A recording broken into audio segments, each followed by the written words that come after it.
So what Justin and I were talking about, I don't know if you can get a visual on camera. I'll try to put my flashlight over here, but these vertical 2x4s on top of that sill plate. So we see these steel plates down there, but that's not what I want to talk about. So if you look at this one, that is about 2 feet, maybe a little bit less in height. As you pan over here a little bit, you see that crack in the footing. We saw that from the outside.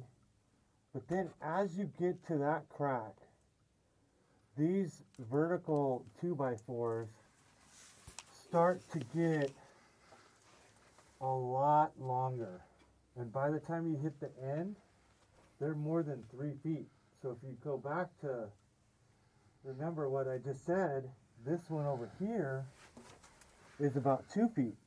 So footings and cripple walls aren't supposed to be built this way. Everything's supposed to be symmetrical. So Justin was really noticing right now that how long the ones at the end are as compared to these short ones. So we were just conversing about it, that this house, they put an addition on, which you have to build a footing to support that addition. So at that point, they might have put too much weight on it, as well as building it to match the drop, or repairing it to match the drop. Therefore, that's why these over here are 2 feet, and then 20 feet away, they're over 3 feet.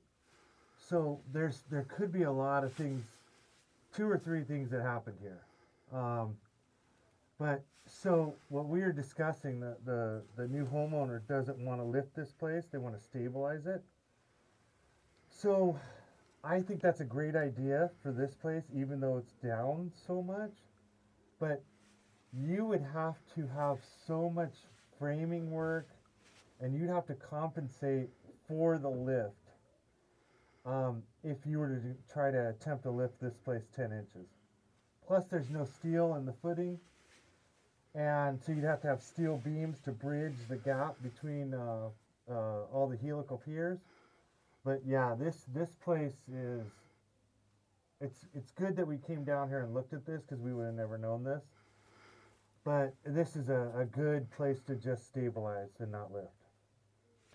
So Justin and I ventured over to the other side. We wanted to see if everything correlated, if everything was symmetrical.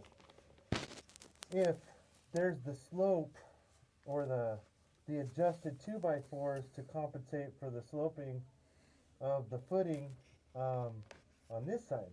So we came over here, and it's night and day. That footing over there, I don't know if you can see it.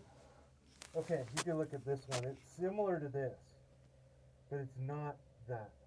It is smooth, and it looks like it's newer. So I believe, and we could try to find the city records, but you have to pull a permit when you do a footing removal and replacement. But this particular situation,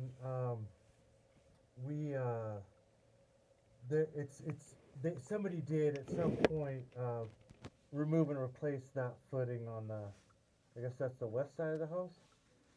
But they also had this addition done. And then one other thing Justin and I were talking about was we would have to go in, remove some of this untreated wood that's used as bracing, as well as remove some of these posts and pads. So that's the minor, less expensive part of this job. But you could see, I don't know if the camera can view it, but this is completely offset. So it must have been some water issue, leak, and then it kind of went like that. So, and there's some others like that. So I would say approximately half of these posts and pads, maybe 20 to 30 of them. There are a lot down here, but not all of them need to be replaced. It just needs to be revamped a little bit. So that's it from down here. We are out. we are back in the rat's den. If you remember that from when we entered. We were astounded because you don't normally see this in crawl spaces, but this is concrete. So they actually poured a concrete slab and it's being held up by these bricks and mortar. So these are probably 50 years old. In pretty decent condition as far as what's holding this slab up. They're bracing it every 4 feet or so. But up top, Justin just noticed that this, you got bricks, and then you have just a piece of mortar, more bricks, and 2 slivers of concrete that are like an inch wide. So Justin was actually saying that they reminded him of concrete shims. So I thought that was a pretty good analogy, but yeah, it is. So this very interesting house, but yeah, so. What's that white stuff on the ground? That's effervescence. There's been some water problems here. So this is the white powder or water from the residual water. Gotcha. So, all right, I think we're all about done here. So adios from Dana Point.